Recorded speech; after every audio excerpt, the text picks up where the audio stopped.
साहिब बंदगी सतनाम अशोक भाई जी।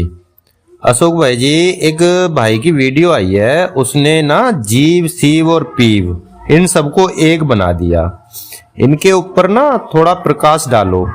पीव से शिव कैसे हुआ और शिव से जीव कैसे हुआ? कोई भाई इन तीनों को एक ही बता रहा है, जैसे पुण्य और पाप एक ही तराजू में तोल दिए, खुशी और दुख, पाप और पुण्य, लंगड़ा काना और सही इंसान, इन सब को इस भाई ने एक ही मतलब तराजू में तोल रखा है। इस भाई ने तो गुड़ और गोबर एक कर दिया।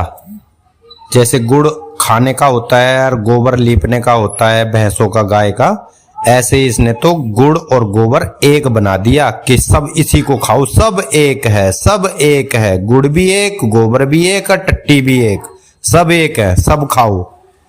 और जिसका कोई गुरु नहीं होता उसको जगत में निगुरा कहा जाता है, और जो निगुरा होता है उसकी पूरी आंख नहीं खुलती। इसलिए वह भाई अधूरी बात करता है, खुद को सवा शेर और बाकियों को चूहा समझता है। इस अज्ञानी ने पीव शिव जीव एक ही बना दिया।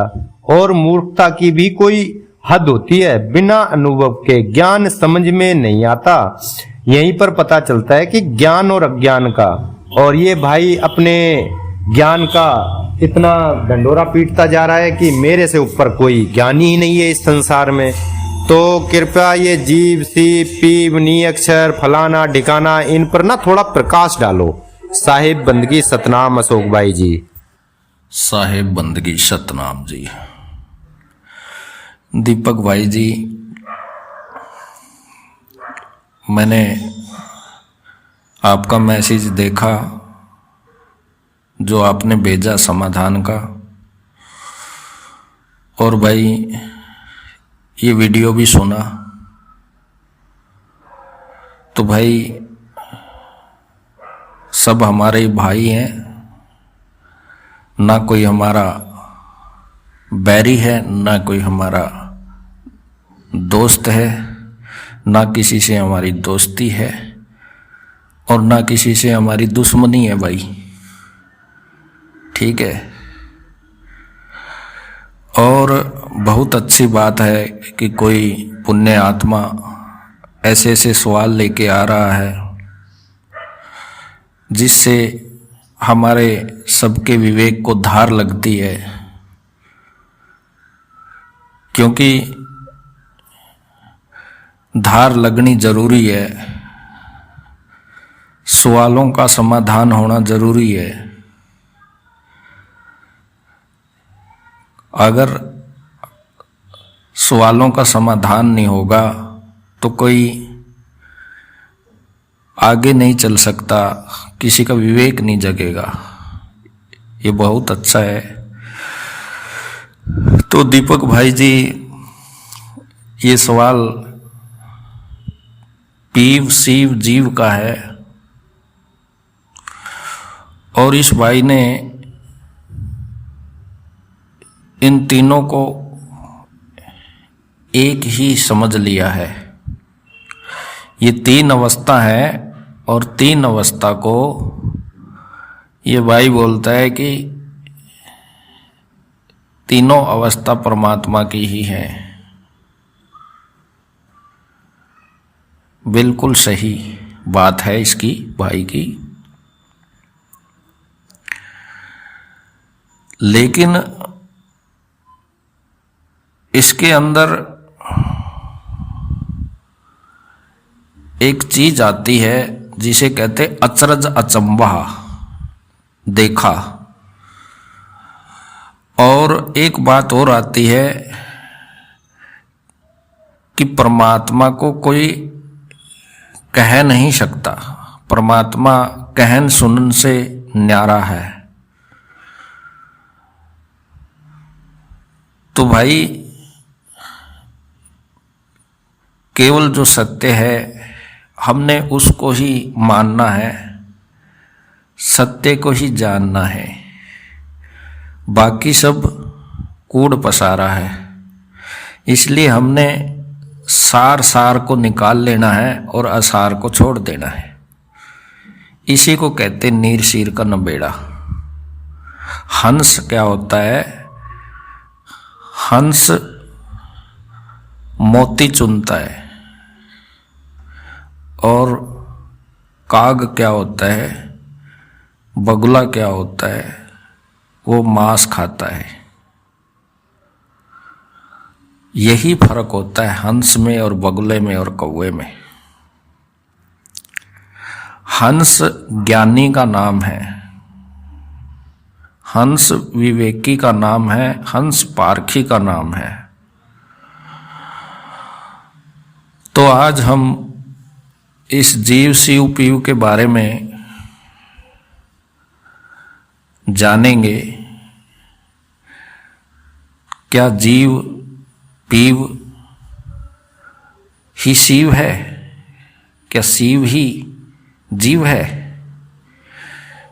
क्या ये शिव जीव सब पीव है? बिल्कुल नहीं है भाई, बिल्कुल भी नहीं है। पीव कभी भी शिव नहीं हो सकता और शिव कभी भी पीव हो ही नहीं सकता भाई। ये लिख के ले लो भाई। अब ये शिव कैसे बना? असल में ये शिव नहीं था, ये शव था। शव बोले तो मुर्दा। तो इसमें जी आ गया, इसमें जी डल गया, तो ये शव की जगह शिव बन गया। ठीक है। तो जब ये शव से शिव बन गया तो फिर इसने कर्ता भाव आ गया।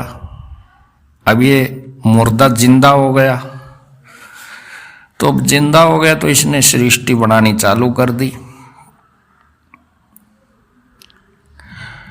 और जब इस शिव में प्राण आए, शक्ति आई, तो प्राण में क्या किया? प्राण ने जीव को फंसा लिया। जीव कहां पे फंस गया? प्राणों में फंसा हुआ है। आज हम सब लोग देखो प्राणों में फंसे हुए हैं, श्वासों में। श्वासों से ऊपर नहीं उठ रहे हैं हम लोग। तो जितने भी ये चार खानी बनी पड़ी है, ये सब प्राणों में फंसी पड़ी है भाई। जीव कहां फंसा है? प्राणों में फंस गया। कोई प्राणों से ऊपर नहीं उठ पा रहा है। और कोई प्राणों को देख के साधना कर रहा है कि प्राणों को देखता रहो, श्वासों को देखता रहो। तो भाई श्वासों को देख के भी कहां जाएगा? वो श्वासों में ही तो समाएगा। तो ये बड़ा अवगत रचना रची अंड माही, ताका प्रतिबिंब डाला है। ये ऐसा प्रतिबिंब डाला है भाई ये पिंड का, उल्टे पिंड का, कि जीव इससे छूट नहीं रहा है बेचारा। बड़ी मुसीबत में है। तो इसलिए मेरे भाई, जो जीव है वो शिव नहीं होता, और जो शिव है वो पीव नहीं होता। पीव कभी शिव नहीं होता। कैसे नहीं होता? क्योंकि जो शिव है वो तो जड़ है, तो परमात्मा तो जड़ नहीं है, परमात्मा तो चेतन है। तो भाई क्या परमात्मा भी जड़ है, हो सकता है कभी? ये इसका जवाब किसी के पास नहीं। होगा। भाई हमें बताएं कि जो जड़ है, क्या उसको आप, जो मुर्दा है उसको आप परमात्मा कह सकते हो? कोई कह के दिखाओ कोई भाई जड़ को। एक मुर्दा है उसके पास जाओ, उससे कुछ बात ही बुलवा के दिखा दो चेतन के बिना, खाना ही खिला के दिखा दो, पानी पिला के दिखा दो, उसको पिएगा क्या? एक मुर्दा, एक शव। जब तक उसमें जी नहीं लगेगा, जब तक वो शिव नहीं होगा, वो जड़ रहेगा, मुर्दा रहेगा। तो जी क्या है? जी, यही जीव को जी बोला गया है। जब तक ये जीव इस मुर्दे को चेतन नहीं करता मेरे भाई, जब तक ये शिव नहीं बन सकता। तो और ये शिव कभी पीव नहीं बन सकता। समझ गए?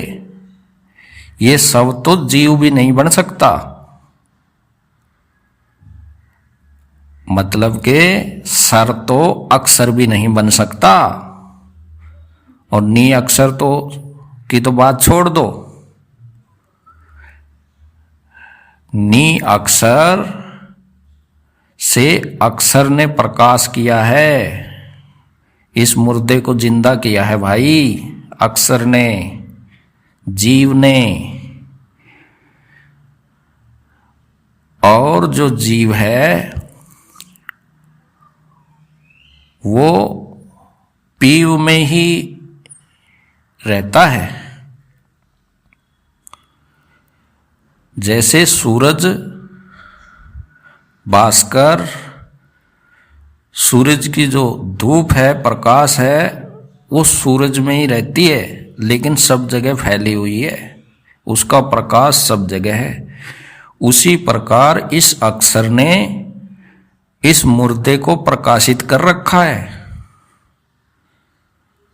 इसलिए ये हरा भरा दिख रहा है। ये पेड़ किसकी वजह से दिख रहा है? अक्षर की वजह से। और अक्षर जो जीव है वो अविनाशी है, वो पीव के जैसा ही है, वो कभी मरता नहीं है, क्योंकि वो चेतना है, वो चेतन की चेतना है, मतलब कि चेतन की ताकत है वो। इसलिए वो ज्यों का त्यों है। परमात्मा की ताकत ज्यों की त्यों है, वो कभी बदलती नहीं है, वो एक रस है। तो इसलिए जो परमात्मा है वो अचल है, वो कहीं आता जाता नहीं है। अगर वो कहीं आता जाता है ना भाई, तो फिर अचल किसे कहेंगे? फिर अचल तो कह ही नहीं सकते किसी को, फिर अचल किस चिड़िया का नाम है? तो परमात्मा, कहीं परमात्मा को आने जाने की जरूरत नहीं है, इसलिए उसे परम परम लगाया गया उसके आगे। वो अचल है, अडोल है, अबोल है। ये सब नाम उसे क्यों दिए गए? क्योंकि वो डोलता नहीं है भाई, वो अडोल है।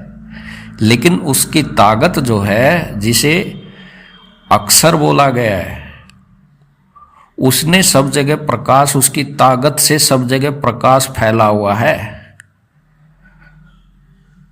और वो प्रकाश नी अक्षर से ही निकल रहा है। नी अक्षर की ताकत है वो अक्षर, समझे? तो जो उस चीज को जान जाता है, तो फिर उसे कौन भरमा सकता है, कौन भटका सकता है? तो भाई एक एक पात्र को, एक एक शब्द को एक एक बात अनुभव से समझ में आती है, बिना अनुभव कोई समझ नहीं पाता है।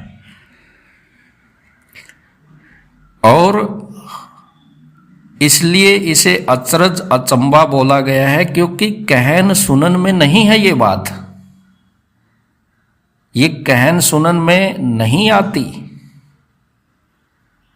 कहन सुनन तो केवल इतना है जितना हमारे नाखून है ना, ये जो लिखा पढ़ी की बात है, बस इतना ही है ये कहन सुनन की बातें, हमारे नाखून के बराबर।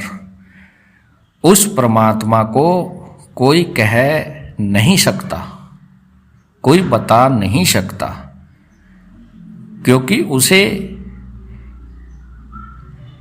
ये कान नाक ये क्या बताएंगे उसे, ये तो खुद उससे ही चलायमान है बेचारी जड़। तो उसका ये केवल उसके गीत गा सकती हैं, उसकी उपमा कर सकती है, जितनी संतों ने उपमा किया, ये जितनी वाणी लिखा, ये परमात्मा की उपमा किया है। लेकिन ये सारी उपमा केवल हमारे नाखून के इतनी ही है, इससे ज्यादा नहीं है। और ये भाई कुछ उसे मतलब के लिख बोल के उसको बताने की कोशिश कर रहे हैं, तो ये महामूर्खताएं हैं। उस परमात्मा का लेखनी कोई नहीं कर सकता भाई, अचरज अचंबा है वो। और उस परमात्मा को कोई शिव बनाने की कोशिश मत करना, कोई जीव बनाने की कोशिश भी मत करना।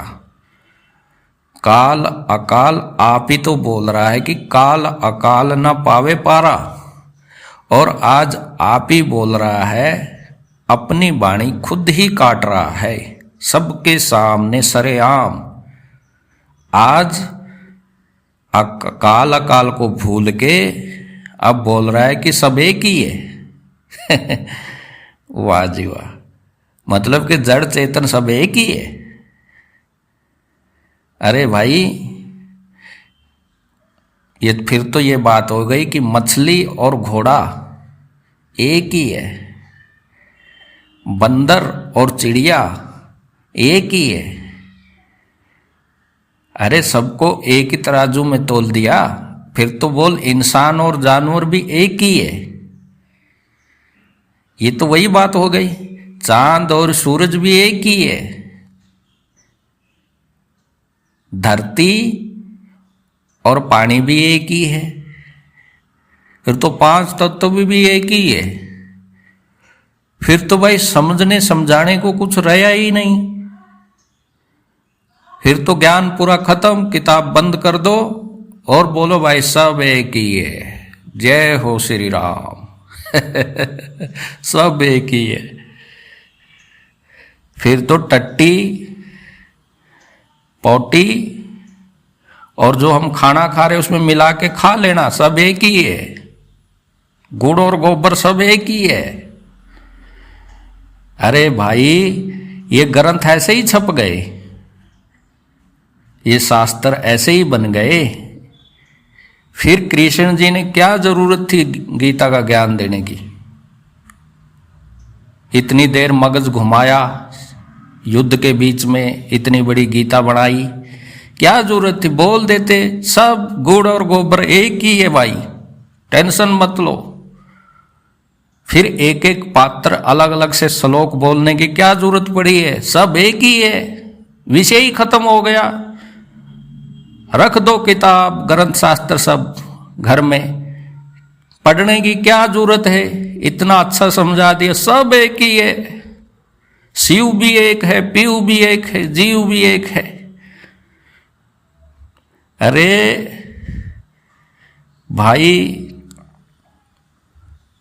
ये एक एक चीज समझने की होती है, तब जाके नीर शीर का जड़ और चेतन का नबेड़ा करता है हंस। ऐसे नहीं होता कि सब गुड़ और गोबर जब ना समझ में आए तो बोल दे सब मिला दिया आपस में कि सब एक ही है।